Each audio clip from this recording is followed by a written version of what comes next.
오늘은 그 성탄절이 지난 첫 번째 주일이자 또 2021년의 마지막 주일이기도 합니다. 이제 우리 함께 자리에서 일어나셔서 조용히 기도하심으로 예배로 나아가시겠습니다.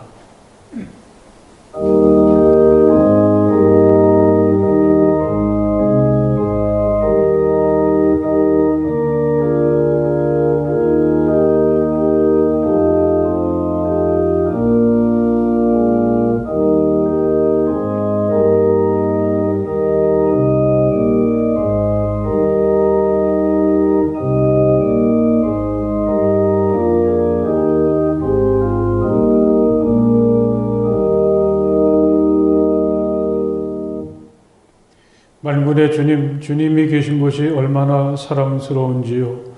내 영혼이 주님의 궁전들을 그리워하고 사모합니다.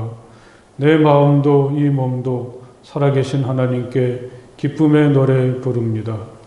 우리의 방패이신 하나님, 주님께서 기름을 부어주신 사람을 돌보아 주십시오. 주님의 집들 안에서 지내는 하루가 다른 곳에서 지내는 첫날보다 낫기에 악인의 장막에서 살기보다는 하나님의 집 문지기로 있는 것이 더 좋습니다.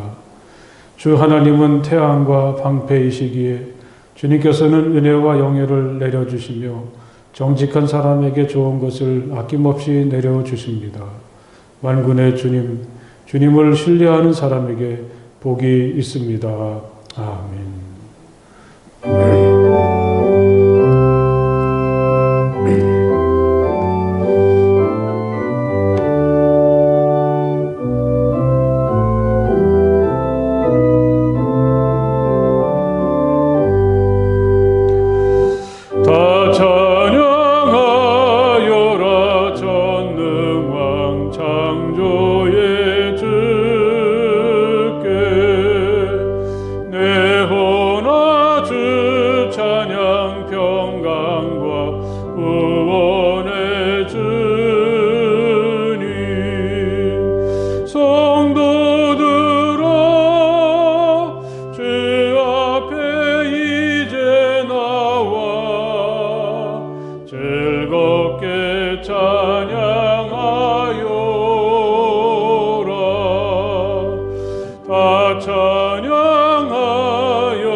언제나 우리에게 사랑을 베풀어 주시는 하나님을 찬양합니다. 마음을 다하여 드리는 우리의 예배를 받아주시며 하늘의 은혜와 복을 풍성히 내려 주십시오. 2021년이 우리에게 힘든 시간이었지만 잘 견디어내게 하시며 여기까지 오게 하시니 감사합니다. 살아온 날들을 돌아보며 하나님께 감사하게 하시고 다가올 날들을 바라보며 기대와 희망을 가지게 하여 주십시오. 지난 시간의 모든 아픔과 상처를 치유하시며 하나님을 믿는 믿음으로 두려움 없이 내일을 향해 걸어가게 하여 주십시오. 예수님 이름으로 기도합니다. 아멘. 이 시간 함께 침묵하시며 마음으로 하나님께 기도 드리시겠습니다. 하나님, 제가 여기 있습니다. 따뜻한 사랑으로 저를 품어주시고 저의 모든 부끄러움과 허물들을 용서해 주시며 또 제가 겪고 있는 아픔과 고통과 질병들을 온전히 치유해 주시기 원합니다. 침묵하시며 마음으로 하나님께 기도하시겠습니다.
주님께서 당신들에게 복을 주시고 당신들을 지켜주시며 주님께서 당신들을 밝은 얼굴로 대하시고 당신들에게 은혜를 베푸시며 주님께서 당신들을 고이 보시어서 당신들에게 평화를 주시기를 빕니다. 아멘.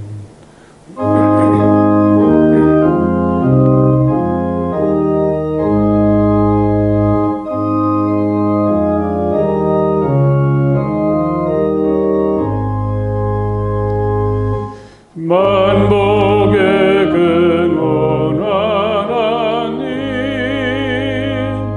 온 백성 찬송 드리고 저 천사여 찬송하세.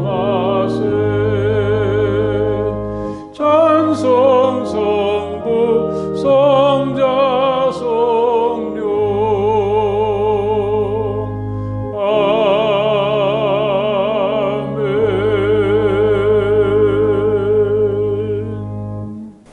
하나님 아버지, 2021년 마지막 주일을 우리에게 허락하셔서 살아계신 하나님께 예배함으로 주님께 영광 돌리게 하시니 감사드립니다.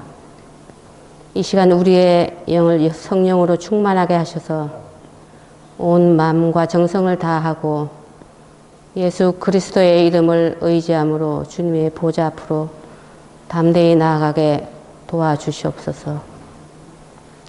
날마다 우리 자신이 주님의 백성임을 기억하게 하시고 한량없는 하나님 아버지의 사랑을 이전보다 더욱 깊이 깨달아 알게 하셔서 주님께 감사하며 주님의 은혜로 인하여 만족하는 삶이 되게 하여 주시옵소서.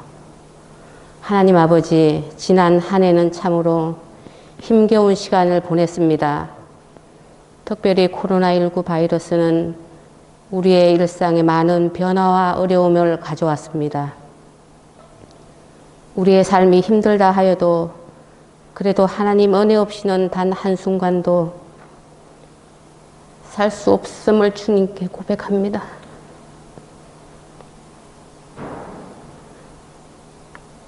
어렵고 힘든 때일수록 더욱 주님을 의지하고 바라보는 믿음으로 승리하는 모든 성도들이 되게 하여 주시옵소서. 하나님 아버지, 한 해를 마무리하고 다가오는 2021년을 맞이하는 시간을 보내고 있습니다. 새해를 준비하는 모든 성도들의 발걸음을 인도하시고 인생을 주관하시는 하나님을 의지하게 하시옵고 크신 하나님의 뜻 가운데 순종하며 주님과 동행하는 새해가 되기를 간절히 소망합니다. 오늘도 주님의 말씀을 들고 단위에 서신 목사님을 기억하시고 성령의 능력으로 붙드셔서 말씀을 듣는 저희들에게 말씀의 능력을 깨달아 알게 하시고 그 속에서 주님을 만나는 은혜를 내려 주시옵소서. 예배 시종을 주님께 의지하오며 예수 그리스도의 이름으로 기도드립니다. 아멘. 이 시간 하나님께서 우리에게 주시는 말씀은 신약성경 골로새서 3장의 말씀입니다. 골로새서 3장 12절에서부터 17절까지의 말씀 다 찾으십시오. 골로새서 3장 12절에서부터 17절의 말씀 되겠습니다. 이제 제가 봉독하겠습니다. 그러므로 여러분은 하나님의 택하심을 입은 사랑받은 거룩한 사람답게 동정심과 친절함과 겸손함과 온유함과 오래 참음을 옷 입듯이 입으십시오. 누가 누구에게 불평할 일이 있더라도 서로 용납하여 주고 서로 용서하여 주십시오. 주님께서 여러분을 용서하신 것과 같이 여러분도 서로 용서하십시오. 이 모든 것 위에 사랑을 더하십시오. 사랑은 완전하게 묶는 띠입니다. 그리스도의 평화가 여러분의 마음을 지배하게 하십시오. 이 평화를 누리도록 여러분은 부르심을 받아 한 몸이 되었습니다. 또 여러분은 감사하는 사람이 되십시오. 그리스도의 말씀이 여러분 가운데 풍성히 살아있게 하십시오.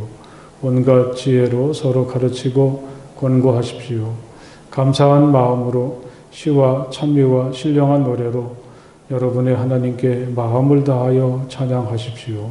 그리고 말이든 행동이든 무엇을 하든지 모든 것을 주 예수의 이름으로 하고 그분에게서 힘을 얻어서 하나님 아버지께 감사를 드리십시오. 아멘.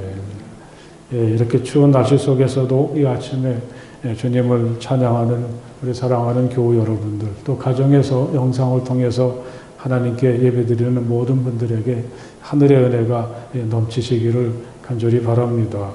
오늘은 이제 2021년의 마지막 주일입니다. 이 마지막이라고 하니까 좀 특별하지 않습니까? 지난 한 해 동안에 최선을 다했나 부끄러운 마음도 있고 또 아쉬움도 많죠.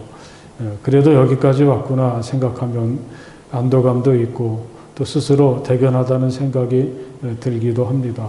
날이 갈수록 앞날에 대한 걱정이 더 많아지는 건 부인할 수 없겠지만 이번 한 주간은 무조건 스스로를 칭찬하고 또 만나는 사람들에게 격려와 축복을 아낌없이 베풀어 주십시오. 우리 옆에 계신 분들하고 한번 이렇게 인사했으면 좋겠습니다. 수고 많으셨습니다. 참 잘하셨습니다. 뭘 잘했는지 잘 모르지만 어쨌든 여기까지 온 것 자체가 참 잘한 것 같습니다.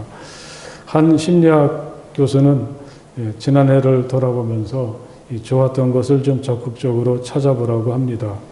내게 가장 만족스럽고 행복했던 순간이 언제였는지, 또 내가 만났던 수많은 사람들 중에서 가장 고마웠던 사람은 누구였는지, 또 가장 맛있게 먹은 음식이나 또 가장 감명 깊게 읽었던 책도 한번 생각을 해보라고 합니다. 그러다 보면 마음이 밝아지고 이 감사하는 마음도 더 많이 생기고 올해도 잘못 산 건 아니로구나 그런 생각을 가지게 되기도 한다는 거죠.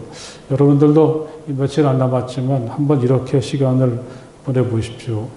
여러분 개인의 삶 속에서 아니면 교회 생활 속에서 또 직장에서 코로나로 힘들었지만 그래도 참 좋았던 시간, 우리 가족들을 생각하면서 또 고마웠던 사람들, 또 내게 소중했던 일들을 생각해 보면 그건 우리가 새로운 시간을 향해서 나가는 소중한 힘이 됩니다.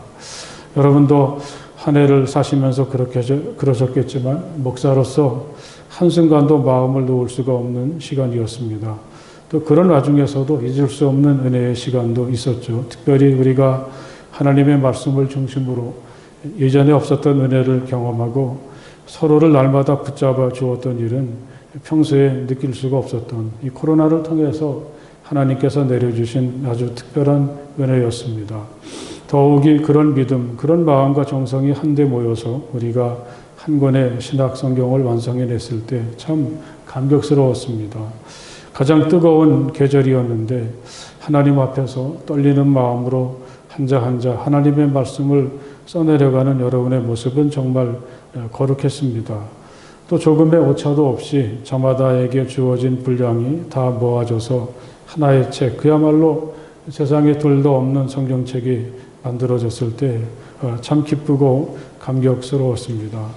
우리 교회가 그렇게 사람은 많지 않고 또 대단한 힘이 없는 것 같고 또 도심에서도 이제는 좀 떨어진 변들이 있어서 사람들의 관심을 끌 수 없는 교회가 되었다고 할지라도 하나님께서 맡기시는 일들을 우리 모든 성도들이 힘을 합하면 못 해낼 일이 없겠구나. 우린 아무리 힘든 일도 즐겁게 할 수 있겠구나. 그런 확신을 가지게 되었습니다.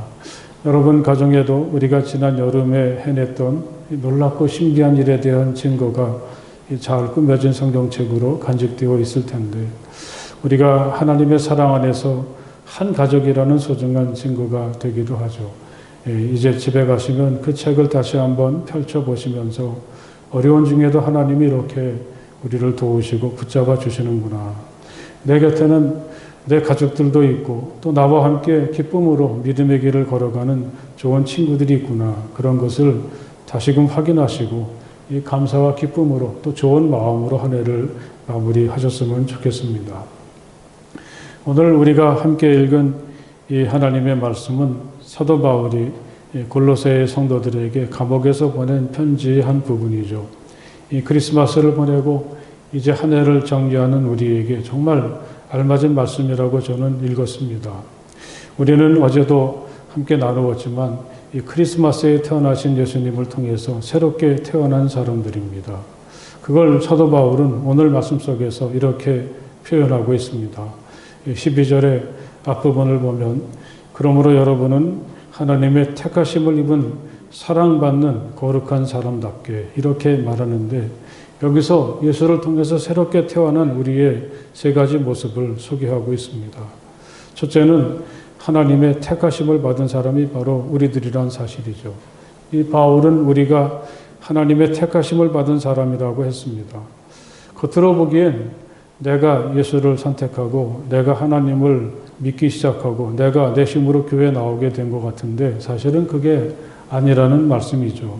하나님께서 우리들을 그토록 많은 사람들 가운데서 선택해 주셔서 우리는 오늘 이렇게 하나님을 믿는 믿음의 사람으로 살게 되었다는 사실입니다. 한 해의 막바지에서 지난 시간을 돌아볼 때 이건 참 정말 중요한 일이라고 생각합니다. 하나님께서 나를 택해 주셨다는 것 말입니다. 여러분 그렇지 않습니까? 그만큼 우리가 스스로를 소중한 사람으로 여기는 까닭이 바로 여기 있는 거죠. 여러분 한번 생각해 보십시오. 내가 누군가에게 선택이 되었다는 것은 그만큼 내게 그럴 가치가 있다는 증거가 아니겠습니까? 우리가 다른 사람이 아니라 하나님께 선택되었다는 것은 우리가 얼마나 소중한 사람인가를 말해주는 대목이죠. 또한 하나님께서 우리들을 선택해 주셨을 때 거기에는 내 삶은 하나님께서 책임져 주신다. 할렐루야. 그런 뜻도 담겨져 있습니다. 예수님께서는 제자들에게 이런 말씀을 하셨죠. 너희가 나를 택한 것이 아니라 내가 너희를 택하여 세운 것이다. 이 십자가를 앞에 두고 하셨던 예수님의 말씀 속에서 우리는 깊은 안도감을 느낄 수가 있습니다. 내가 예수님을 붙잡고 있는 게 아니라 예수님이 나를 붙잡고 계십니다. 할렐루야. 좀 흔들릴 때도 있고 또 불안할 때도 있고 심지어 어떤 때는 넘어질 때도 있지만 예수님은 결코 나를 놓지 않으십니다. 내가 나를 포기하고 대책 없이 무너져 내리는 순간에도 예수님은 나를 꼭 붙잡아 주십니다. 바로 오늘 우리가 여러 가지 많은 과정을 거쳐서 이 자리에 있다는 사실이 움직일 수 없는 증거가 아니겠습니까? 또한 사도 바울은 우리들을 가리켜서 하나님의 사랑받는 사람이라 그렇게 표현했습니다. 여러분, 우리는 누구나 하나님께 사랑받는 사람들이죠. 여러분은 이 말씀에 대해서 어떻게 생각하십니까?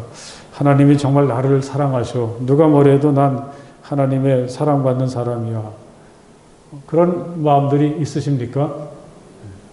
별로 이렇게 대답이 신통치 않으세요. 만약에 그렇다면 그 증거가 뭘 보고 그렇게 여러분들이 믿으십니까? 혹시 그 반대로 하나님은 나를 결코 사랑하시지 않으셔. 만약에 하나님이 나를 사랑하셨다면 내가 이렇게 살 수는 없어. 이렇게 생각하고 계시지는 않습니까? 우리는 그 하나님의 사랑을 지나치게 물질적인 풍성함이나 세상적인 성공이나 뭐 이런 겉으로 드러나는 것으로 연결해서 생각할 때가 많은 것 같습니다. 하지만 여러분 생각해 보십시오. 하나님을 믿건 안 믿건 간에 하나님께서 세상에 지으신 사람치고 그 모든 사람들이 다 하나님이 지으셨는데 하나님이 사랑하지 않는 사람이 어디 있겠습니까? 그 하나님의 사랑을 우리가 잘 모를 때 하나님께서는 예수 그리스도를 보내주셔서 하나님을 잘 알게 하신 거죠. 예수님은 우리에게 하나님을 사랑이 많으신 아버지로 소개해 주셨습니다. 자기 자식을 위해서라면 어떤 일도 할 수 있고 자식이 뭐 하나 달라고 하면 그것보다 더 좋은 것을 아낌없이 주시는 아버지가 바로 우리 하나님이란 사실이죠. 우리들 이 감리교인들이야말로 이런 하나님의 사랑을 결코 의심할 수 없는 그런 사람들입니다. 감리교 운동을 시작하셨던 웨슬리 목사님은 그런 하나님의 사랑을 선행 은총이라, 우리가 하나님을 알기 전부터 일방적으로 쏟아부으셨던 은총, 사랑이 있었다는 사실을 깨닫게 되고 이야기합니다. 하나님의 사랑은 하나님을 믿던 그렇지 않던 누구에게나 이미 베풀어져 있다는 사실이죠. 웨슬리 목사님도 처음에는 하나님이 자기를 사랑하시는지 그 사랑에 대한 확신이 없었습니다. 내가 남보다 더 잘하고 또 하나님의 조건에 만족시켜 드릴 수 있을 때 그때 하나님이 나를 사랑하실 거다 그렇게 생각을 했었는데 여러분 그게 얼마나 힘든 일입니까? 내가 생각해도 부족한 게 많은데 어떻게 하나님을 만족시켜 드릴 수가 있겠습니까? 그러다가 문득 깨닫게 된 거죠. 하나님은 언제나 나를 사랑하시는구나. 내가 잘난 사람이든 못난 사람이든 내가 어떤 멋진 일을 했던 실패한 사람이든 거기 상관없이 하나님이 정말 나를 그냥 사랑하시는구나. 그런 사실을 깨닫게 되었을 때 그는 정말 행복한 사람이 되었습니다. 사랑하는 여러분, 한 해를 보내면서 다시 한번 이런 믿음을 가지시기를 간절히 바랍니다. 우린 모두 하나님께 사랑받는 하나님의 사람들이죠. 여러분, 하나님이 모든 사람들에게 사랑을 베풀어 주셨지만 하나님이 나를 사랑하신다는 사실을 알고 사는 것과 그걸 모르고 사는 것 사이에는 엄청난 차이가 있지 않습니까?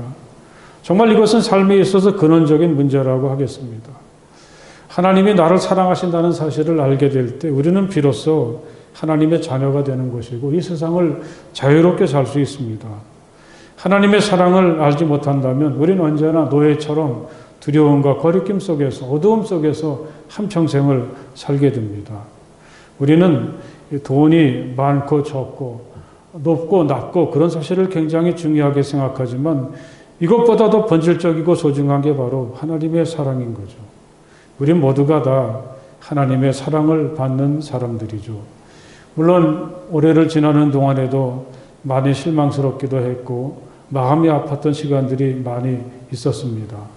비록 우리의 현실이 이렇게 되더라도 우리는 결코 하나님의 사랑을 의심해서는 안 됩니다. 누가 뭐래도 우리는 하나님의 사랑받는 사람인 것을 마음 깊이 새기면서 새롭게 시작하는 우리가 될 수 있기를 간절히 바랍니다. 이 바울은 또 우리를 가리켜서 하나님의 거룩한 사람이다 그렇게 규정했습니다. 이 택한 사람이다, 또 사랑받는 사람이다 그런 말씀을 읽을 땐 참 좋았는데 이 거룩하다는 말 앞에서 저도 그렇고 아마 누구도 자신 있는 사람은 아무도 없을 것입니다.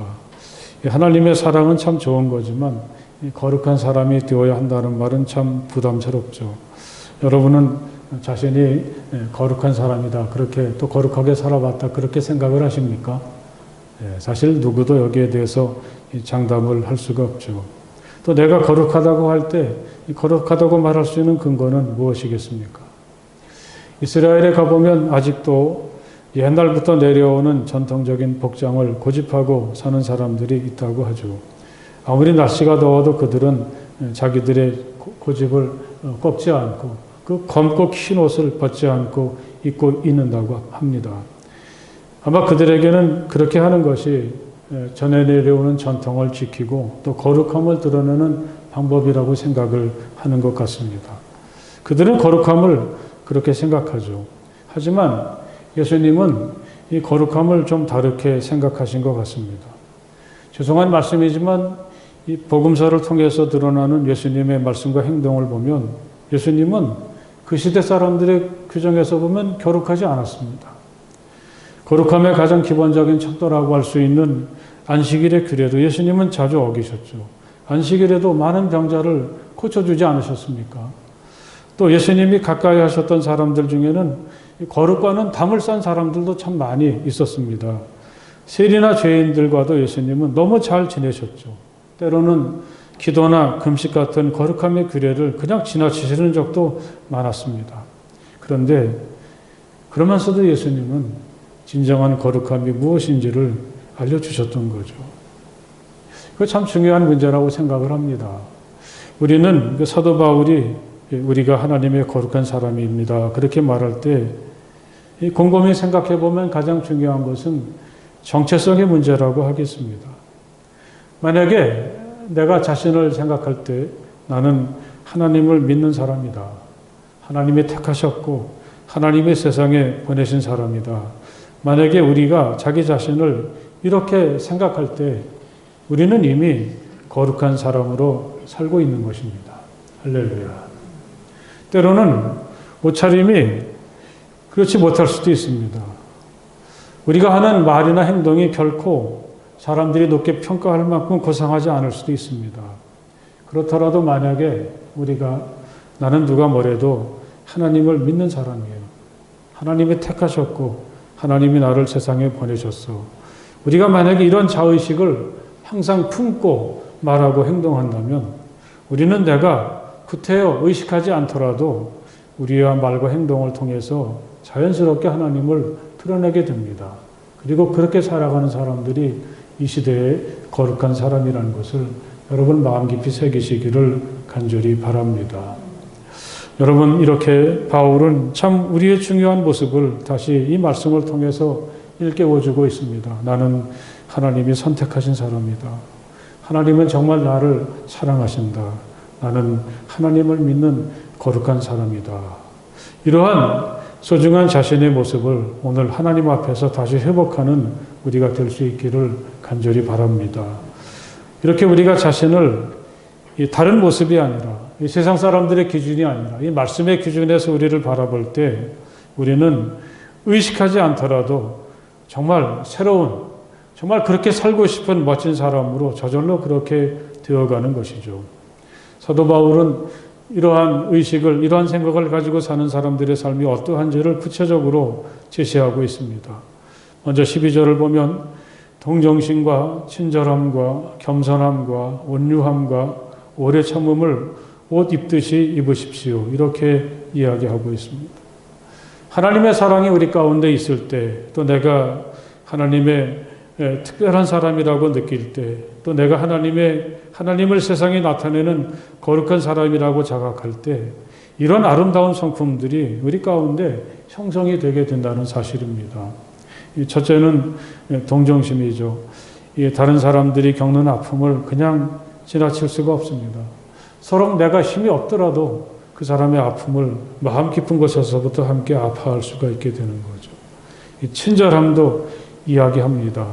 전혀 낯선 사람이라도 우리는 마음을 열고 친절하게 대할 수가 있는 것은 내가 하나님께 그렇게 환대를 받았기 때문이죠. 이 겸손함도 있습니다.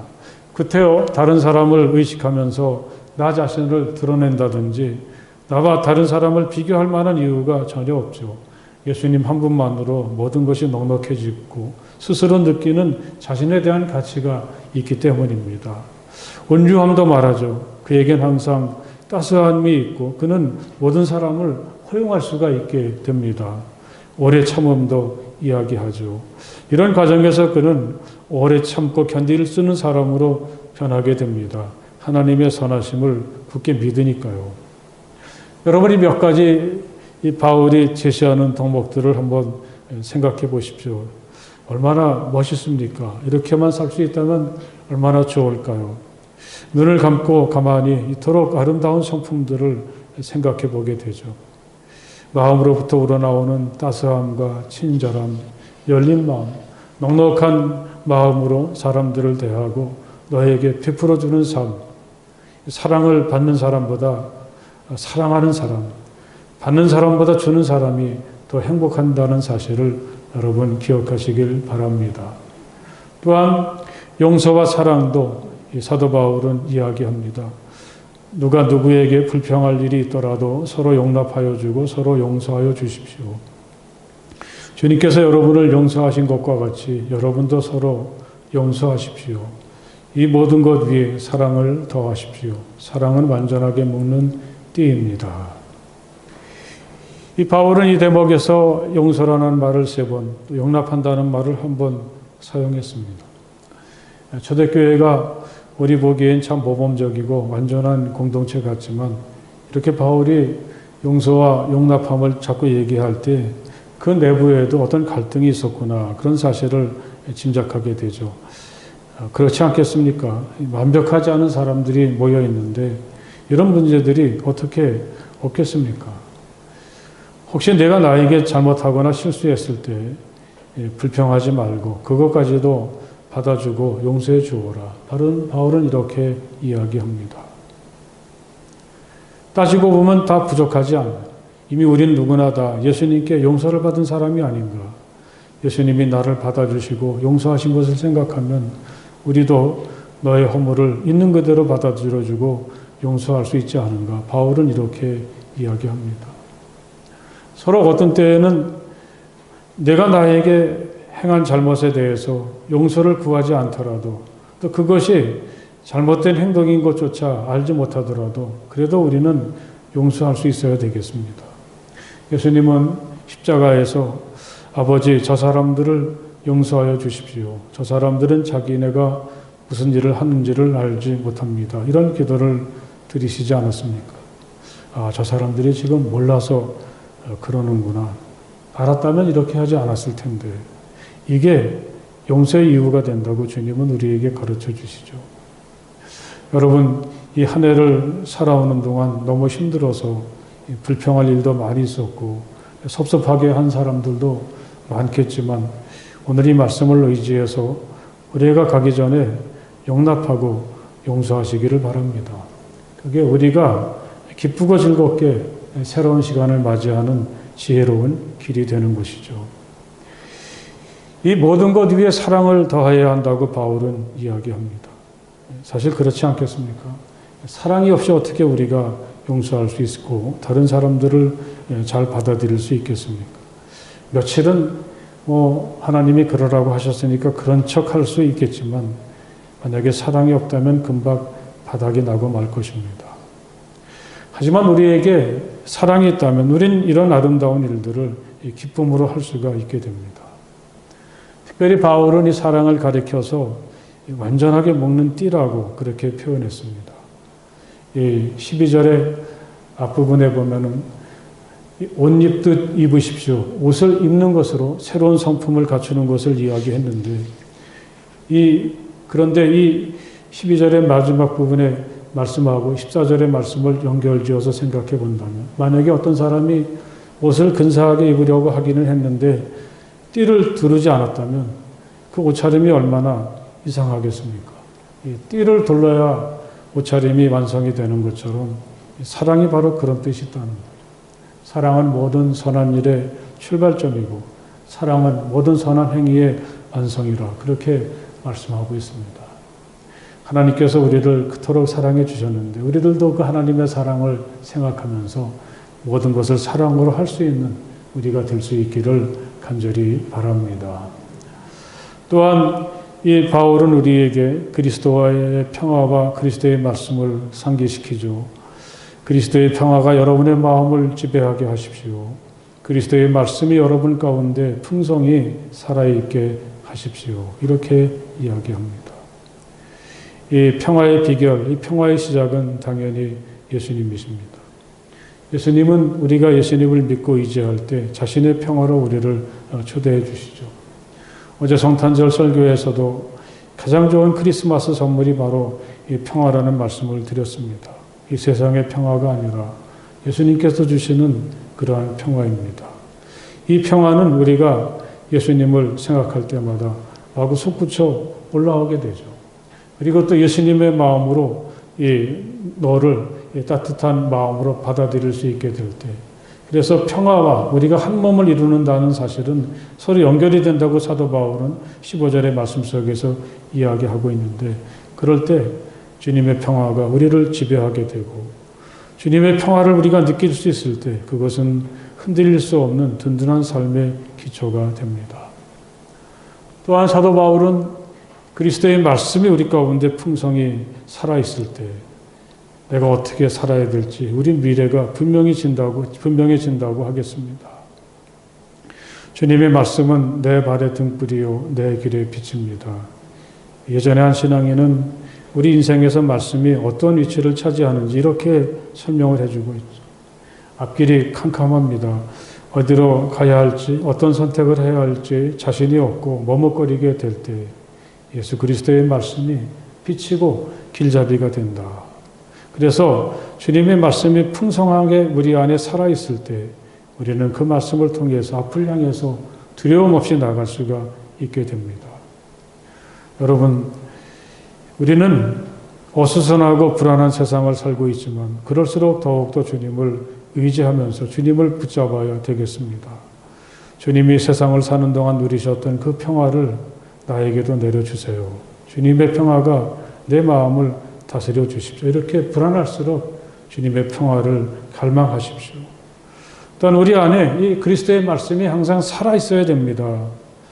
주일날 이렇게 와서 잠깐 말씀을 듣고 교회를 나설 때는 고스란히 차곡차곡 접어서 앉은 자리에다가 놔두는 이 그리스도의 삶이 내 삶과 그리스도의 말씀이 내 삶에 아무런 영향을 끼치지 못할 때 그 말씀은 죽은 것이죠.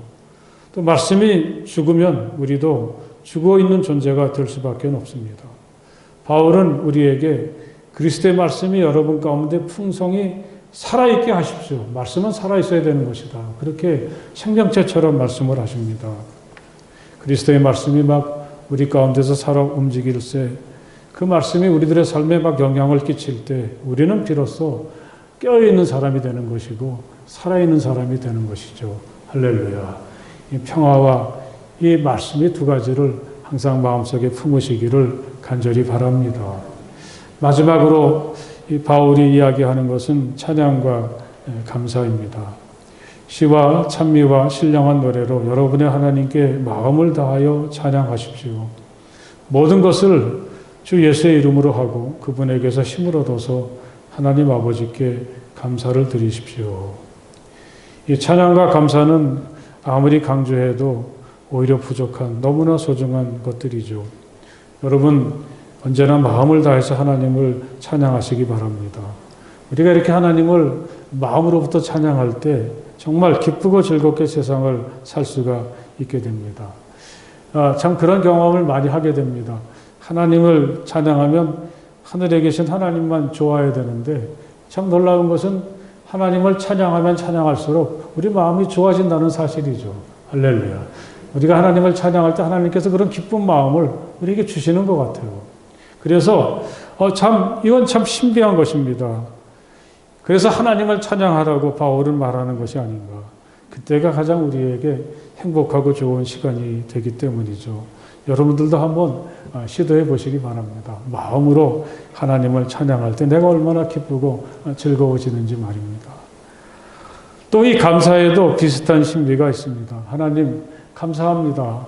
아주 작은 일을 놓고서라도 우리가 이렇게 하나님께 감사하는 마음을 표현할 때, 어디 먼 길을 갔다가 돌아왔을 때 이 거실에 의자에 앉아서 잠시 눈을 감고 하나님 잘 돌아가 주셔서 감사합니다. 이렇게 감사할 때 그 마음속이 얼마나 좋아지고 또 기쁜지 모릅니다.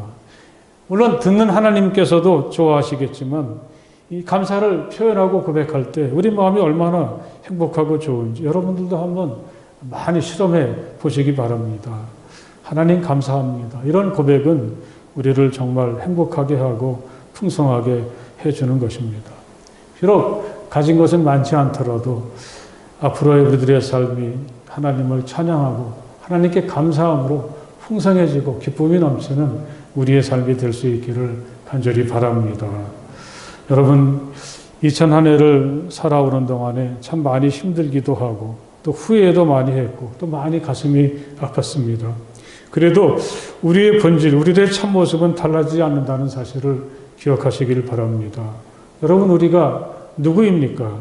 많은 사람들 가운데서 하나님께서 택해 주시고 지금도 사랑해 주시고 하나님의 거룩함을 닮아가는 그런 사람들이 바로 오늘 우리들인 것을 마음속에 새기시기를 간절히 바랍니다.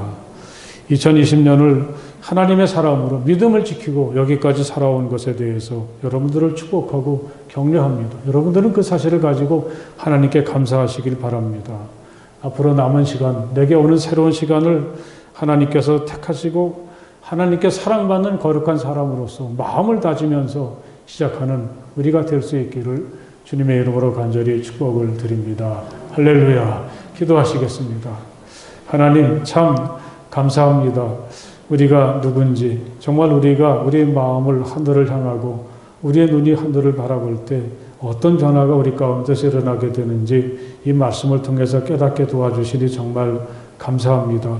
비록 우리가 때로 낙심할 때도 있고 또 불평할 때도 많았지만 우리가 하나님의 택하심을 받은 사람이라는 것, 하나님이 언제나 우리를 사랑하시고 우리가 바로 하나님의 거룩한 사람이라는 사실은 변하지 않는 줄 믿습니다. 이러한 모습을 가슴에 품고 정말 새해에는 우리가 생각하지 못했던 놀랍고 신비한 하나님의 사랑 속에서 힘차게 나아가는 우리 모두가 될 수 있도록 허락하여 주시옵소서. 예수님 이름으로 간절히 기도드렸사옵나이다. 아멘.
날마다 자비를 베푸시며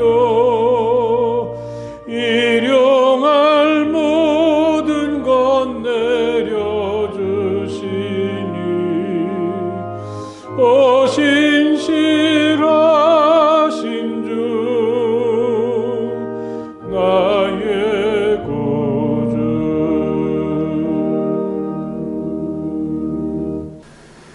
할렐루야. 여러분 참 반갑습니다. 특별히 오늘은 2021년의 마지막 주일인데 오늘도 함께 여러분과 예배를 드리게 되니까 정말 가슴이 따뜻하고 무척 좋습니다. 여러분들도 그러시죠? 우리 가정이나 또는 이곳에서 예배드리는 모든 분들 따뜻한 마음으로 서로 한번 격려하고 축복하시죠. 한 해 동안 수고 많으셨습니다. 이렇게 한번 인사 한번 해보십시오. 참 감사합니다. 이러한 그 좋은 말로 한 주간을 잘 마무리하시길 바랍니다. 이제 또 송구영신의 시간이 다가옵니다. 송구영신 예배는 특별히 가족들과 함께 가정에서 영상으로 여러분들이 예배를 드리시면 되겠습니다. 12월 31일 밤 11시에 유튜브를 통해서 예배의 영상이 여러분들에게 가게 될 것입니다. 또 특별히 해마다 이 마지막 날 저녁에 축복기도 해드리는 순서가 있는데, 그래서 올해에도 저녁 5시부터 10시까지 성전을 따뜻하게 하고 불을 켜놓고 여러분들을 기다립니다. 오셔서 함께 기도하시고 또 축복기도 받으시면서 또 새롭게 시작하는 그런 귀한 시간이 되시길 바라고요. 1월 1일에는 새벽 예배는 없습니다. 신년 예배는 2022년 1월 2일 새해 첫 주일에 드리고요. 예배를 그 3번에 나누어서 지금처럼 그렇게 드리게 됩니다. 또 신년 감사헌금도 드리고 또 그 신년 감사헌금 속에 우리의 새해 소원과 결심을 담아서 함께 드리게 되니까 여러분들이 잘 기도하시면서 소원과 결심도 잘 쓰셔서 하나님 앞에 드리고 뜻깊게 새해를 시작하시길 바랍니다.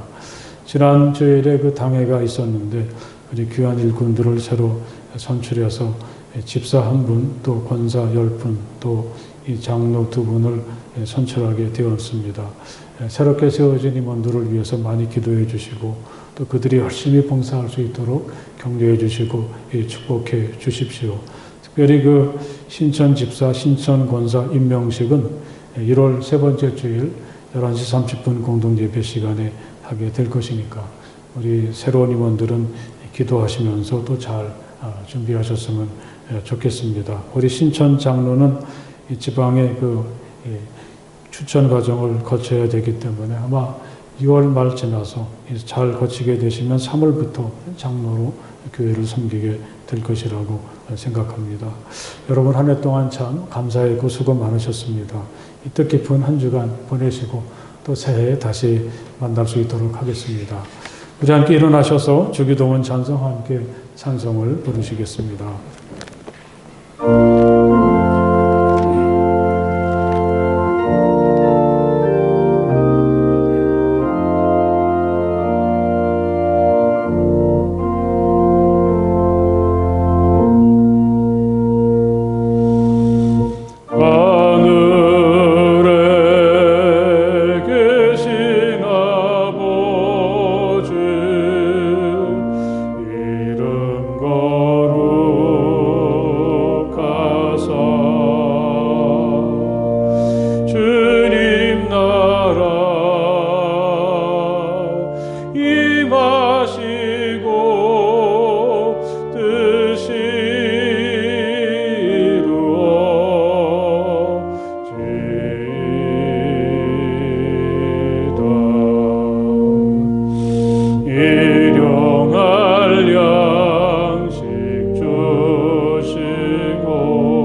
이제는 우리 주 예수 그리스도의 그 크신 은혜와 우리 아버지 하나님의 그 넓고 무한하신 사랑하심과 성령 안에서의 거룩한 사귐이 마음을 다해서 우리 주님께 예배하고 찬양하는 모든 주님의 자녀들 가운데 영원토록 함께하여 주시기를 간절히 축원하옵나이다.